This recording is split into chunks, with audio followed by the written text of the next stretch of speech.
Hi guys, James's Car Tutorials here. Welcome back to the channel. Today I'm with a car which has caused quite a bit of stir among automotive enthusiasts. It is of course the all-new reborn Ford Capri. Now for those of you who don't remember the Ford Capri was a car dating back from, what was it, late 60s, early 70s onwards. A car that it was a true icon on the British roads. Of course, the Capri back then was a car they discontinued, but now, of course, it is back. Maybe not in the format that Capri enthusiasts wanted, but of course, it is 2025 going onwards. This is a full electric vehicle. You can't get the Capri in any other configuration. The new Capri is electric. We've got to move with the times, but enough of that. We're going to go through the exterior tour first, guys, and we're going to go right into the interior. So without further ado, let's get on with it. So starting off the usual angle of approach, which is of course going into the headlights. Now the Ford Capri comes with the full matrix technology as standard. Matrix technology meaning that the headlights talk to a camera and vice versa, which is just in the top of the windscreen there. The camera reads the road ahead, it knows where cars are, and when you've got your full beams on, or when the car detects it can have full beams on, it knows where those cars are and it will shape the beam pattern rather than in the driver's face. It will shape it around oncoming vehicles. It's a very, very clever bit of system, meaning that again you can have your full beams on pretty much all the time without dazzling other drivers. It's my favourite piece of automotive technology, not just on Fords but on any vehicle, and quite frankly I think that this technology should be standard on all vehicles to end the war on bright headlights, which obviously people seem to be moaning about quite a bit. Just going back, obviously because this is a full electric vehicle, you don't need much in the way of grills. Obviously you do still get a little grill at the bottom, that's just for cooling. You do still have some cooling for electric motors, because the electric motors will get pretty warm. Obviously on the front, nice Ford badge, and of course it says Capri on the front. Gonna go round this way a little bit, just going into your wheels. You've got 20-inch wheels on this one. This particular one has the aerodynamic wheels on there as well, so there's very little in the way of gaps on it. Obviously you need gaps for cooling for the brakes, but other than that it is a rather enclosed wheel, just to try and improve the efficiency as much as possible. This is the premium spec. You get quite a lot nice of black, little black on this car. No matter what colour you got your Capri, the black really looks good. I personally quite like the yellow Capri, but obviously this is the loan vehicle that I was given. Just having a look at that profile there, guys. So when they revived the Capri, they did want to keep as many as many as they could features possible which one would resemble to the original Capri. For example, they knew that they wanted that sort of that slant, that almost shooting brake type design at the back. I'm pop a little image up there now. It sort of resembles it, but there we go. It is, it is a nice shape. It is sculptured with efficiency in mind. Moving on in, obviously door handles as usual, privacy glass on the back. It's not quite 90% tint, but it's near enough. Just adds that sort of sportier look with the black, and I mean I've got it in this nice grey, but it'll look good on whatever colour you got. Obviously got your shark fin antenna on the back.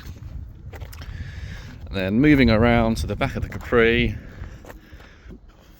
there we go. As you can see, Ford again, nice big Capri lettering on the back, and just going down, obviously electric car, no exhaust pipes, so you just get a nice plain rear end there. Moving around, your electric charging flap is on the driver's side on the rear, so we just press that in, and then you've got obviously you've got your AC and you've got your DC fast charging there as well, and obviously when you lock the car that locks as well, so people can't play with the flap. Just going to go just so you can sort of see it in the sunlight there as well, guys. There we go. It is, as I said, for a car that's caused quite a lot of stir, it's not the worst design on the market. And we'll just go back round to the front. There we go, guys. That's the exterior of the Capri. Moving on now to the interior. Right guys, so we are now in the interior of the Capri. Now for those who have seen my Ford Explorer video, you will recognise this interior. I mean, at the end of the day, this car is a Ford Explorer with a Capri body, and the Explorer is actually underneath the same platform they use for the Volkswagen ID.7. In fact, if you look at the key, which you get with the Capri and the Explorer, It is Volkswagen's key, but obviously they've put a Ford logo on there instead of a Volkswagen badge. Nothing we need to complain about. Obviously, the Volkswagen ID.7 has a platform which is used among quite a few electric cars now. It's a proven platform, so to be honest, that's not a bad thing that you do have those underpinnings of the car. It's trusted. It's proven itself. Shouldn't really have any problems in terms of that. Right, so we're going to go through the digital driver's display first. Not a ton of tough stuff on there, so should we go over quite quick. Go through the steering wheel, and then we'll go through the infotainment screen. As I said, this is pretty much exactly the same as the Explorer, but we'll go through it anyway for the sake of the tutorial. Actually, probably one of the differences, the Ford Explorer has a slightly different bottom part of the steering wheel. The Capri, you've got these sort of holes here. That is actually a little bit of an Easter egg to the original Ford Capri, which did have the circled hold sort of wooden steering wheel as well. I'll try and put an image on there. If I don't, I obviously haven't. Right, going into the display. Right now, the car is off. Now, in this car, you don't get an on or off button. What you get is a pressure pad in the driver's seat. When it detects that the driver is in there, it sort of pre-turns on the car. All you then need to do to fully turn on the car is to put your foot on the brake, which I've just done now, and then the car does come on. As I said, there's no on-off buttons anywhere. Normally you'd have something there, but no.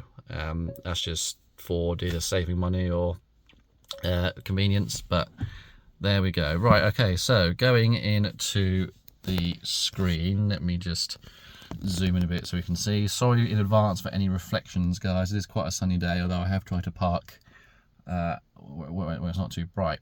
This is the display that you get as standard in any of the model Capri that you get. It's again exactly the same you get on the Explorer. It is a proven display. It tells you what you need. Doesn't really have anything that you don't need on there as well. So starting from the top left, those lines there, that will be the status of your lane keeping assist. When it's green, it's active. Obviously, when it's like this, it's not. Right in the middle there, 30 miles an hour at the top, so that is your traffic sign recognition. So the last sign that I passed said 30 miles an hour, but of course it uses the same camera which we talked about earlier on at the top. That monitors the road sign. So for example, if I was going through a 30 mile an hour zone and it changed to a 40, 50 national speed limit, that will change there. Middle left, that is the status of your adaptive cruise control distance. So you can see the little white line there. So basically that just tells me I'm at the closest distance. You can obviously change that. We'll get to that in just a minute when we talk through the steering wheel.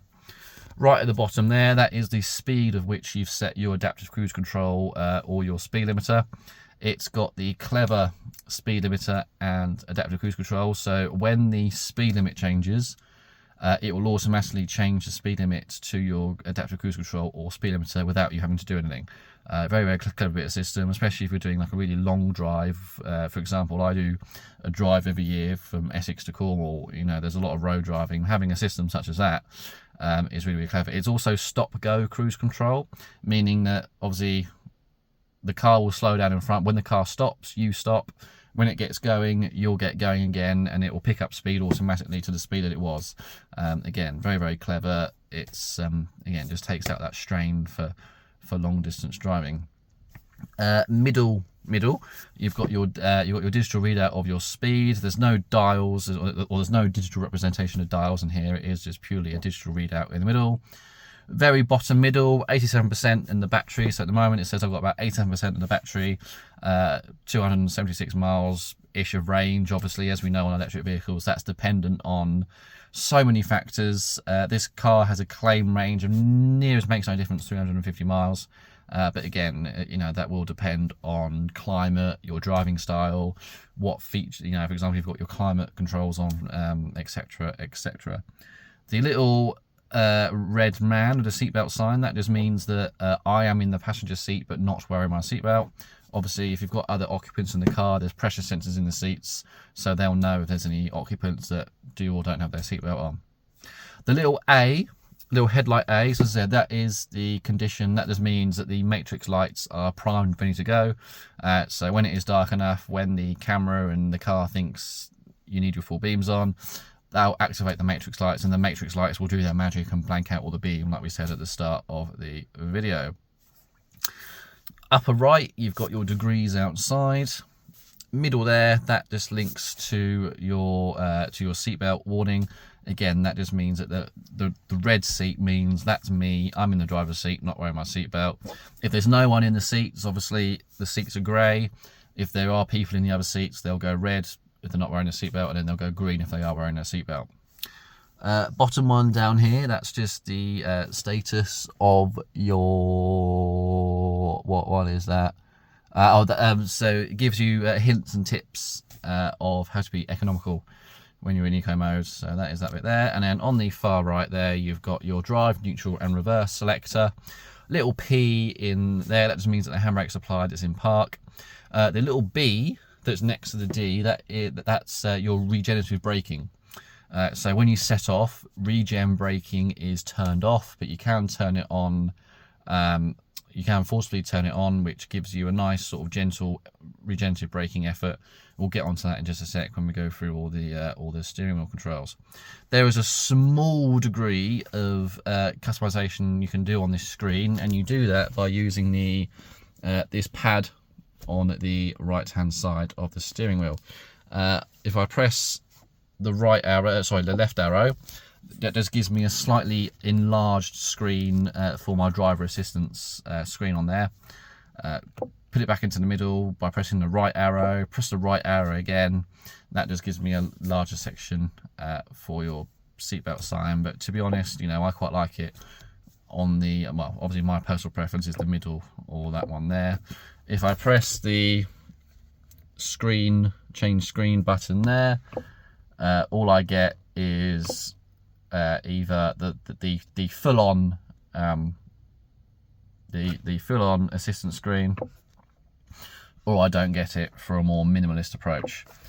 That is the screen, guys. As I said, you know, that what you're given is what you get type thing with this screen. But again, you know, it's a nice screen. It's easily readable. You don't really get a reflection off it as well, which is really, really good. Going just back a bit then, guys. Let's just zoom out a bit so we can actually see the steering wheel again. So going to start off with the left-hand side of the steering wheel. So you've got all your your audio settings, and you've also got your cruise control and your speed limiter settings. We'll start with this one here actually. So when we press that, you can either have your adaptive cruise control or your speed limiter. So you'd use your speed limiter where you're not doing a long consistent run. For example, if you're driving through a village, you know, or you know, there's speeds that keep changing quite frequently. Adaptive cruise control you'd use on longer drives, you know, where you'll do it, for example, if you're on a motorway or an A road where you're doing where you're doing a longer stint. To set the cruise control, obviously we're not moving at the moment, you just press set. It will come up with the last speed on there, and then you just press the up arrow. As you can see, if I just zoom in again, if we look there, 35, 40, 45, 50, you have to initially set the speed, but then as you go through speed signs, as I said, that will change automatically. To change the distance to the car ahead, you press that distance button there. So let's press that, and then as you can see, you've got it's just turned off again. If I press that, so the bluer, if that's a word, the gauge, the further away you are from the car, and then you press the minus button, and then if you've got just one blue bar, that means you are the closest to the car in front. Obviously, reset is to reset the system, you know, so you can pause it and turn it on automatically, and then X is to just cancel it completely. Here you've got your volume up and down controls there for your audio. That brings us on to the right hand side again of the steering wheel. Top left, you've got your Ford voice recognition on there. You can ask it near enough everything. It's quite an intelligent system. Definitely come way further since the early Ford Sync systems. You've got your OK button there, so you can scroll through different messages and things, and you've got your, as I said, you've got your left and right buttons. You've got your heated steering wheel button there. You get a heated steering wheel as standard. And then down here you can skip radio stations, or you can skip your media if you've got your Bluetooth connected on there. I'm just going to zoom out again a bit, guys, because we're just going to go through these stalks. So obviously the left stalk, what angle, that's probably a better angle. So obviously indicators as you would on any other car. Down is obviously left, up is right. You've got your automatic windscreen wipers. Obviously you've got off completely, or you've got automatic, or you can force them on completely. To enable your automatic matrix headlights, you push the lever away from you. So obviously, if you don't see, there we go, if you don't see that white A, it's not active. To activate it, you just push the stalk away from you like so. When the A appears, the matrix system is ready to activate, and then obviously you can flash your lights like you would any other flashing, just by putting it towards you. Then you've got your rear wiper and your washer system on there too. The right stalk is for your drive select. So to select the drive, you put your foot on the brake, you just twist it. So twist it sort of towards that way to go into D mode. If you want to activate regenerative braking, you then just do it again, and then a little B on there goes orange. You can put it into reverse by pushing it back towards you like that, and obviously that will activate the reversing camera and put you in reverse. To put it into park mode, just press the end stalk. That parks the car, it puts the handbrake on, and then it now thinks I'm getting out the car. Let's just turn that off. Right, that is everything to do with that, guys. We're now going to go on to the central infotainment screen. Right, so this is the screen that greets you when you get into the car. It's a portrait screen, so obviously very similar to that you get in the Mustang Mach-E. You've got split into different sort of tiles on the home screen. So the top tile is your sat nav. It's quite a big one because obviously Ford, like myself, also like the fact that even if you're not using the sat nav, sometimes it's quite handy to have an advanced view of the road layout ahead. So that's quite a nice large top tile. The little tile here, that will be the status of your Bluetooth audio, or if you've got your radio on, then obviously that will tell you what radio station you're listening to. You've got a charging tile, which will go for a minute. We've got various charging options on there, and then you can connect your phone via Bluetooth, so you can access all your calls on there as well. Bottom of the screen, you've got your climate menu. That stays there no matter what screen you're on the actual main screen, which is very handy, so you haven't got to enter loads of different screens to get to all your climate. It is dual zone, so obviously your passenger can be a different temperature to what you are. At the moment it says off because I've turned it off to save battery, but obviously you press the plus to increase the temperature, press the minus to decrease the temperature. You've got heated seats, so you've got a passenger and a driver's side. Just press that. You've got 3 levels of warmth, so you've got a hot, not so hot, and what I like to call lukewarm. So you've got that on there. Rear and max, so you do have a heated front windscreen on here. You've also got obviously heated rear windscreen, so that will defog and de-ice your vehicle. That little button there, the one with a little sort of shoe on, that is, let me just zoom in a bit. There we go. So if you press that, that will just warm the lower parts of the car, so that will warm the footwell. This button here, we'll get on to that in just a moment, that accesses a larger climate menu. The car with the little sort of U thing in there, that is the air recirculation, so that recirculates air that's actually inside the car. Handy if you're in an electric car, so it's handy if you're following a bus or a lorry and don't want fumes inside the car. Air conditioning, you can turn that on or off, so if it's off, that will just pull in fresh air from the outside. Obviously if you turn that on, that will engage the air conditioning compressor, which will then obviously chill the car. And as I said, you've got your passenger heat seat on there. So zoom out again. To access the wider climate menu, you just press this button here in the middle. That brings up a illustration of where all the airflow is going. I said the system's off, but if I press the on button, as you can see, that gives you an illustration of where the air is currently being placed. I can go through different options, so I can have the first of all, obviously it's got automatic climate as well, so let's just turn the fan down because that gets somewhere with the audio. Automatic mode, so you set a temperature and then that will automatically keep the car at that temperature, so you don't get too hot or too cold. It will make sure it maintains that temperature perfectly well.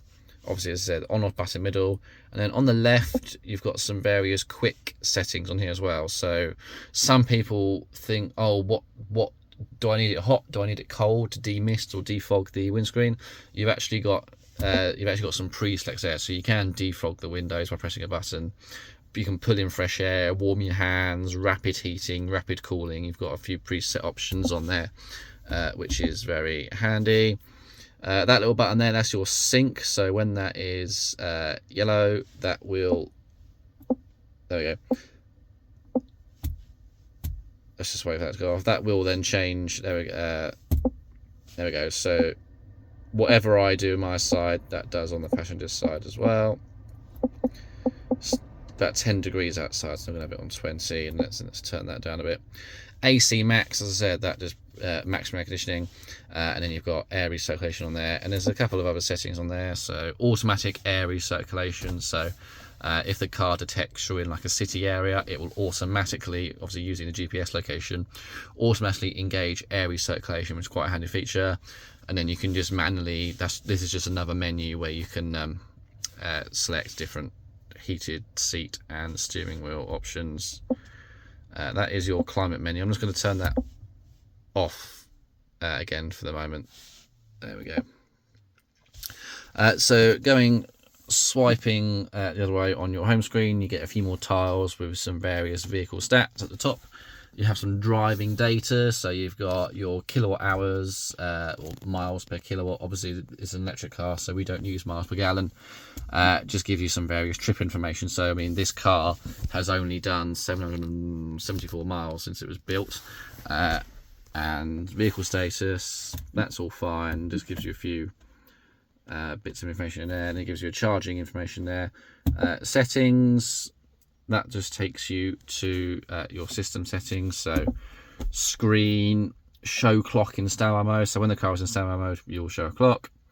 Rear passenger detection, I've turned that off, but it will bong when it sees that when it knows that there's a passenger. Enabling sound for safety interruption, so that basically enables the tone that appears when you get a bit of safety information. Touchscreen tone, that's on at the moment, just so you get some audio feedback when you touch the screen. And then tone for other controls, so when you move all of those steering wheel controls, you'll get other tones on there. We'll come back to that screen in just a moment.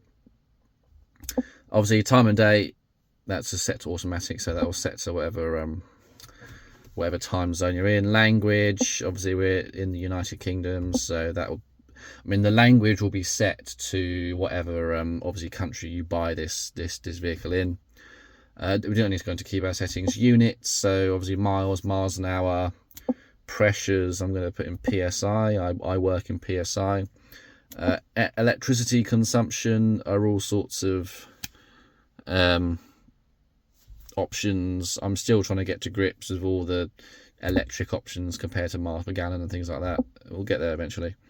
Voice assistant, this, I mean, you don't really need to do all the settings for your voice assistant. I mean, you can check them at love if you want a female voice or if you want a male voice, how loud you want that voice. We don't really need to go into those settings on there. That's fine. We're just going to click the home screen. We'll click that again to go back to the main screen. On your home screen, if you just press obviously the sat nav tile, that enlarges the sat nav. You then just press the destination and then search, and then you'll type in your destination on there. It is a decent system. Obviously, if you've got if you've got an Apple phone or an Android phone, obviously you may use Apple CarPlay or Android Auto. This has both. It's wireless as well, so you haven't got to plug it in. But if you don't want to bother with that, if you don't have a smartphone or if you don't use any of those, the standard sat nav in here is absolutely fine. It has over-the-air updates as well, so you've always got an updated map. And it's got lane guidance, everything like that. Really clear voice. It is a really good sat nav. So even if you don't use Apple Maps or Google Maps, this standard system works just fine. Obviously, there are various settings on there, so you can have like route guidance and tones. You can electric vehicle route planner. So when that's on, when you set a destination, it will show you where you need to charge up if you need to charge up. Give you different options, obviously, how fast you can charge as well, and how many charges you need to make to get to the journey, which is very, very clever. Audio at the moment, obviously I'm not having the radio on because last time I had the radio on I got told off for copyright by YouTube, so I've got it in Bluetooth mode but not playing anything at the moment, which is why it's blank. But this is where you'd access your radio, you got your media, you got a few settings on there for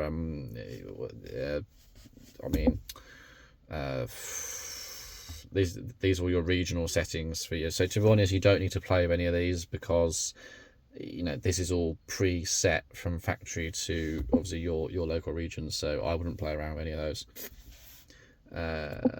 Sound quality. So this has the Bang & Olufsen sound system. It's a very, very good sound system. It is up there in terms of premium sound systems. You do have this sound bar which actually runs halfway across the dash, which is very, very nice, and obviously you've got all the speakers in there as well. You can play with the EQ settings there. You've got some pre options at the bottom. I've got it in its sort of dance upbeat mode. I've also got the subwoofer in absolutely maximum mode, and then you can play around with your sort of your mid ranges on there as well. You can focus the sound, so it's not quite 360-degree audio experience, but having it bang in the middle just means it is a balanced experience all around. And then your volumes here, you can select how loud you want your radio traffic announcements. Adjust according to speed, so when the car accelerates the volume gets louder, because obviously there's more road noise when you go faster. When you're not going so fast, that will decelerate, and then obviously your media will be a little bit quieter. Reinforce probably, and then you've just got a few sort of like parking options, and goodbye sound is the sound it makes when you get out of the car. Then that's just settings I've actually already gone through. So that is all your audio controls on there. The charging tile, so this gives you just a nice little graphic in terms of your percentage and the range you've got. So when you charge, you can move this slider to determine how much charge you want in your vehicle, up to 50%. People say that if you charge your car to 80%, you will prolong the life of the battery. Yes, that's true, and if you don't do a lot of driving, definitely do that, because it just increases the service life of your battery. It's no secret now that if you do buy an electric car, you are governed by the life of the battery. The battery doesn't last as long as a combustion engine typically, so there are things that you can do to just make sure that battery lasts for as long as possible. If you're doing a longer journey, definitely have that to 100%, because obviously you need the maximum range as possible. But as I said, if it's just like the commute to work, charging it to 80%, it just means that you are getting the most out of the battery. The optimize setting at the bottom, so this car has battery preconditioning. Now batteries work very well at certain temperatures. Now some cars have battery preconditioning, some don't, and the ones with preconditioning just means, so for example, it's quite a cold day. Well, I say cold, it's about 10.5 degrees. Batteries tend to operate best anything above sort of 33, 35. That's when you sort of get into the sweet spot. So obviously if you drive an electric car on a hot summer's day, you'll find that you'll probably get a better range figure than what we do in conditions such as today. To get around that, you can start battery heating. So you press that button there and it will start to precondition the battery. So obviously it will use a little bit of range to be able to heat the battery, but then it's a case of what you've lost you'll then probably gain, because the battery is in an already warm state where you would get the most efficiency out of it. So for example, you've just woken up, it's -5 outside, obviously the car will be very cold, the battery will be cold. You can also do this in the Ford app. You can do it remotely while you're still laying in bed. That just means that the battery will be warm enough, so so it's just more gentle on the battery is what I'm basically trying to say.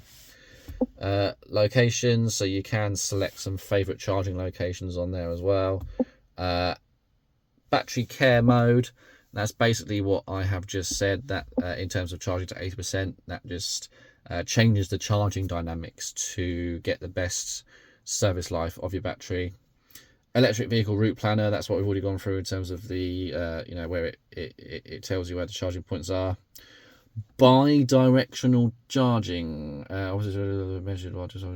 so yes, so you can, so via an adapter, you can plug it into the charging port, and you can have a 3-pin a 3-pin plug. Obviously here in the UK we use 3-pin sort of like a triangle plug socket.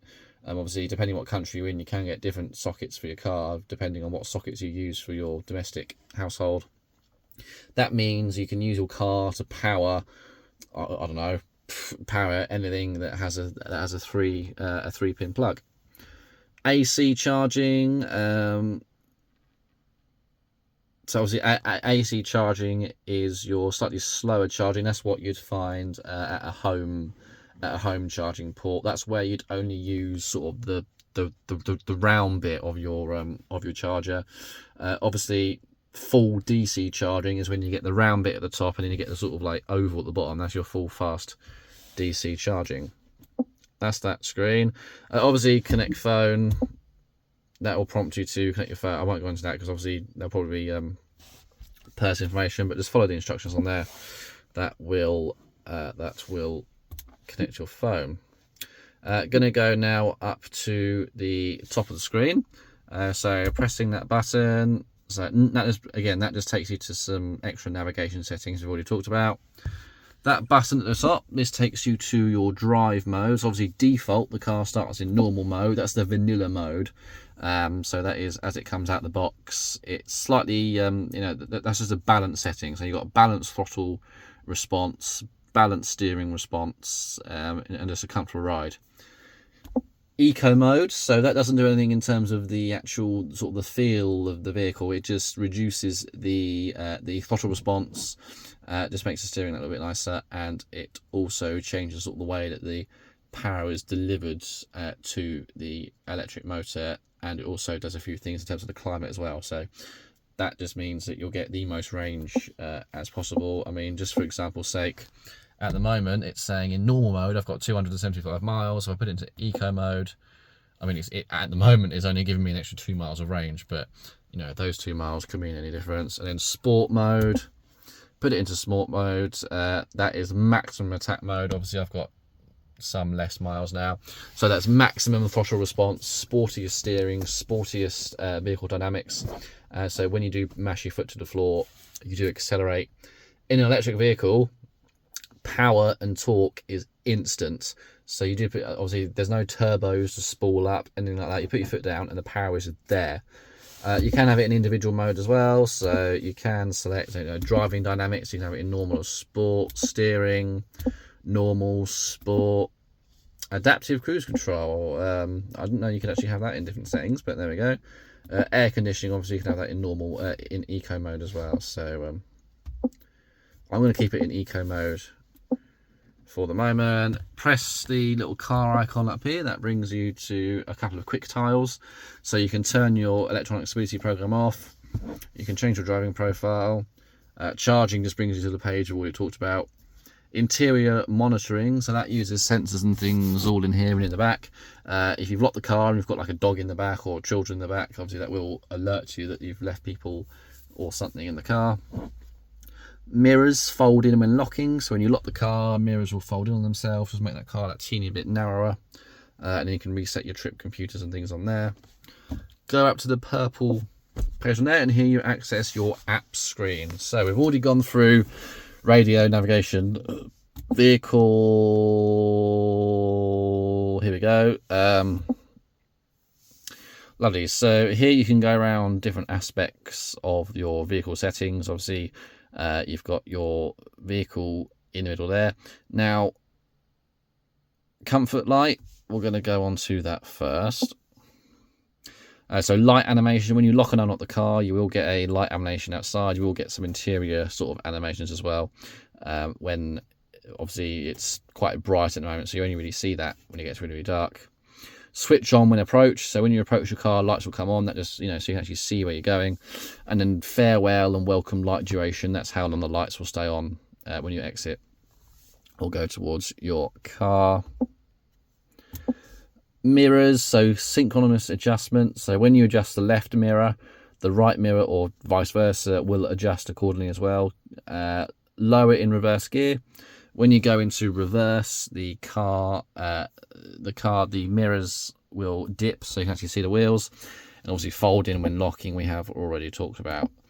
Tires, you can set your ideal tire pressures on here.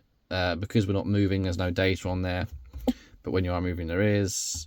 Headlamps, glare-free lighting, and that's all to do with your matrix technology.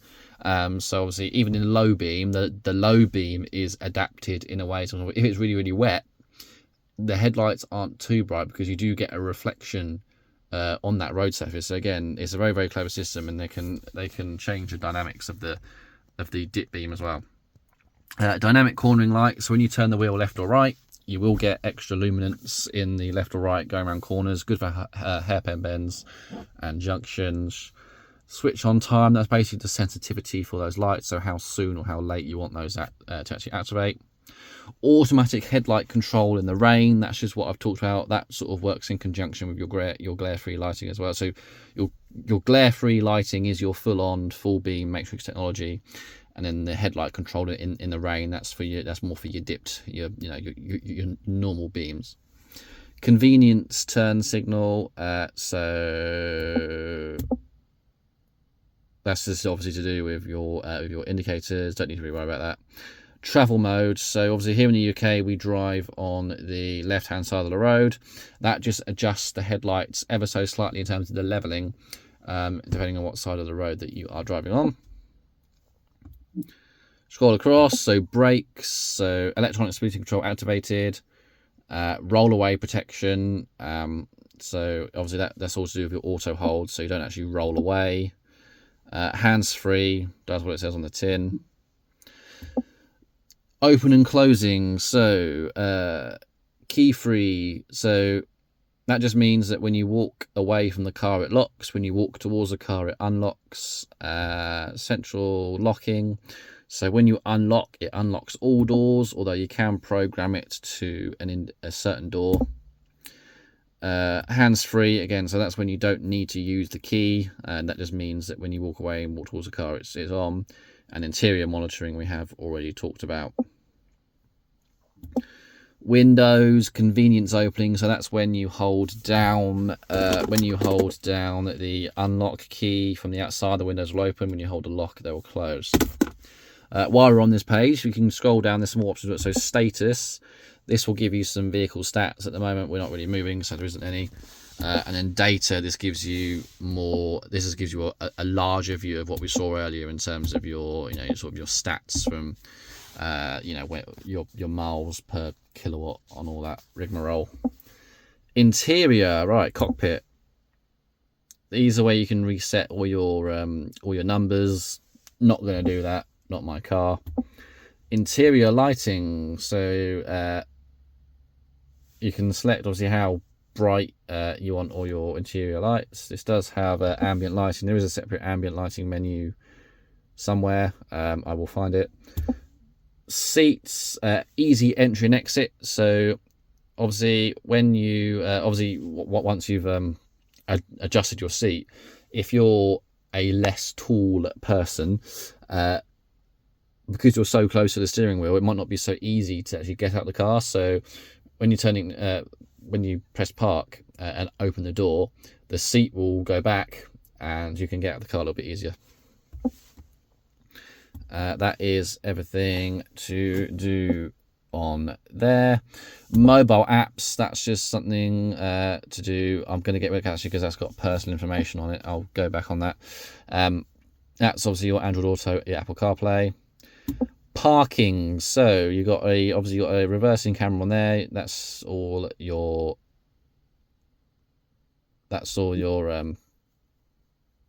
parking monitor sensors on there. You can change your view of the cameras there as well. This car can also park itself. It is an optional extra. From the looks of it, this vehicle doesn't have it, although you can have the park assist program where you'll drive through past spaces. If the car thinks it's big enough, you get some instructions on there and it will you just follow the instructions and the car will park itself, which is very, very handy. Charging, we've already done that. Preconditioning, now obviously because it's an electric car, you can precondition the vehicle before you get into it. So for example, if it's a really cold day, you're sitting in bed, you've got to get up and go to work, you don't want a cold car, you can heat the car up. Equally, if you've just woken up, it's going to be a really, really hot day, the car's hot, you can precondition it, you can set the air conditioning, and it'll be very, very cool. You can also program different times and things inside the car. So you set your ideal temperature there. You then set what times and of days you want that to operate using these upper things here. And then there are some various, let's say, start vehicle preconditioning when vehicle is unlocked. So you can have it either when it's locked or unlocked. We don't really need to play with that setting on there. Driver assistance. So these are all the assistance systems that are on your vehicle. So lane keeping assistance, so that will keep you in the middle of your lane. If you go over the markings, it will all vibrate, bong at you, and then in the worst case, it will give you a little bit of light steering input to get back into that lane. Speed warnings, so if you go over the speed limit, it will bong and moan at you. Drowsiness monitor, so there are infrared sensors in either side of the screen here that's monitoring me at all times. If it thinks I'm getting drowsy, like if I'm dipping my head a lot, I mean, you can even detect if you're yawning. It will give you, well, again, it will moan at you saying that it thinks you need a break. It can even program, if you've got your navigation on, it can even program navigation to the nearest service center as well, which is very clever. Pre-collision assist, so that was that little symbol, that was your little symbol there. So if it thinks you're going to crash into the front or the back of someone, it will brake for you. Adaptive cruise control, speed limit response, rollout response, so that can adapt the control depending on that's what I said earlier about the speed limiter and things like that. Speed limiter, again, when it detects a change in the speed limit, that will change your speed limit and your adaptive cruise control settings. Efficient drive mode, so that's just your eco tips when to come off the accelerator, and your blind spot assist is to do the little orange warnings you get on your mirrors. More settings, or have you gone through all of that? Don't need to.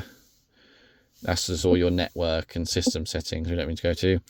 Ambient lighting, there we go, that's what I was looking for. So brightness has gone to brightness, at the moment is on maximum brightness. During the day it is quite dim. I mean, this vehicle in terms of ambient lighting really comes alive at night. You can set the car to pretty much to whatever colour you want. I mean, you can have a nice red, purple. I quite like a yellow at the moment, or you can have it into certain moods. So you can have a sunflower effect, which is a blend of green and yellows.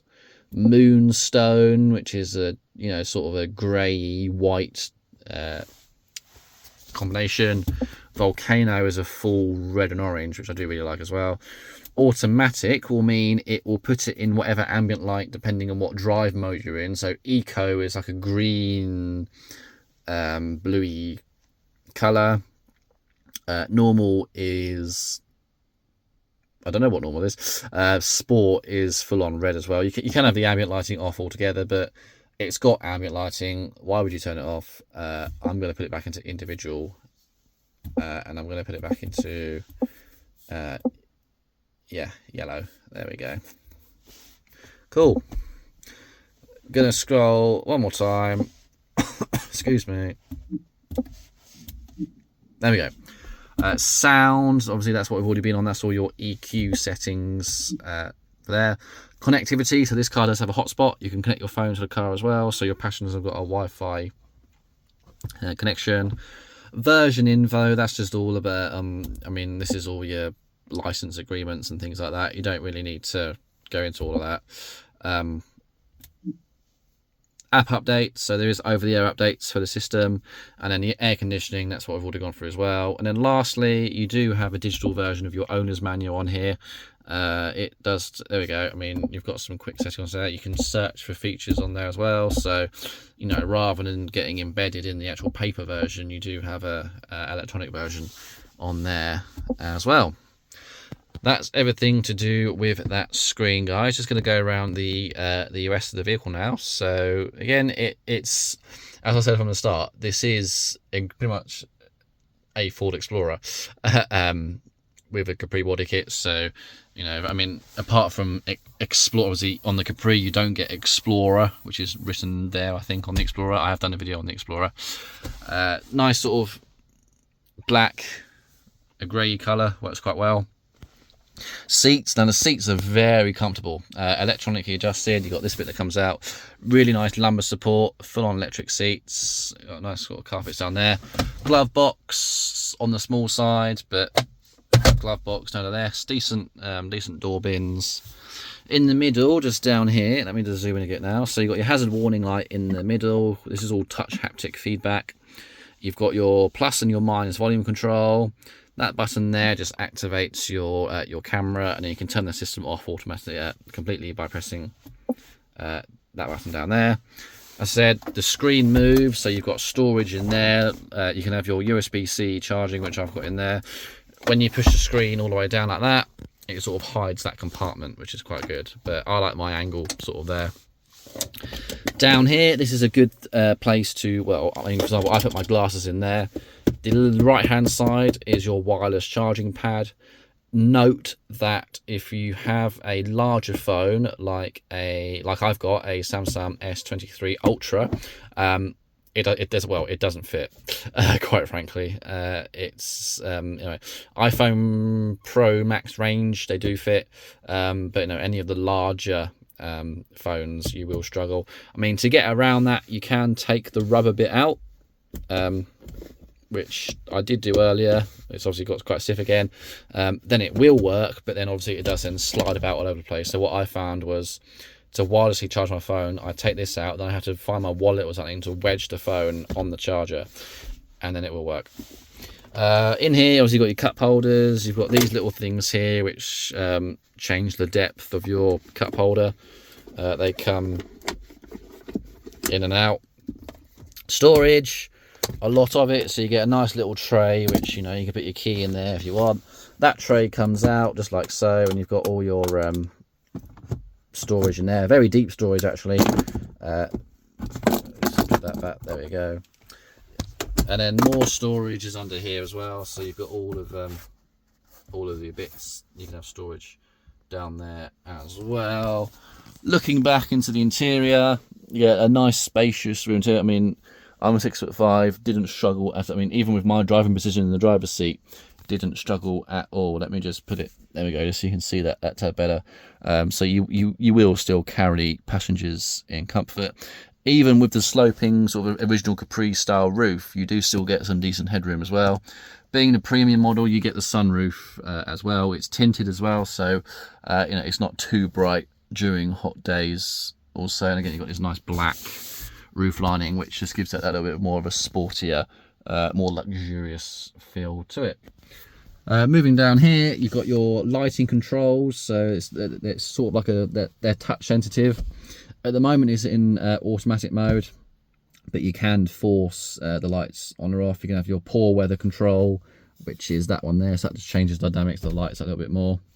Moving down, you've got your left and right window controls. You've got your heated mirror controls. You can select when rear is selected, it controls your rear windows. When it's not, it controls your front. Then you can activate your child lock on there too. Decent door handles. And then down here, that's your electronic boot release, so you can open and close the boot, obviously, while in the driver's seat. Just a note as well, something I obviously quickly got to say. You do have this. Unfortunately, it's not real carbon, but it is this sort of plastic carbon trim effect, which actually, I mean, from a distance it looks pretty convincing, obviously, but when you scratch it, you'll know that's plastic. But again, it looks really, really good, and it does just give that car a little bit more of a sporty premium feel. Obviously, the original Capri was a sports car, so Ford have had to just do a little, just some odd little touches, obviously on top of the Explorer, which this car is based. Well, there we go, guys. That is my video of the Ford Capri. Thank you very much for watching. Don't forget to like, comment, but more importantly, subscribe. More subscribers means more vehicles. But for now, guys, thanks very much. Until the next video, cheerio.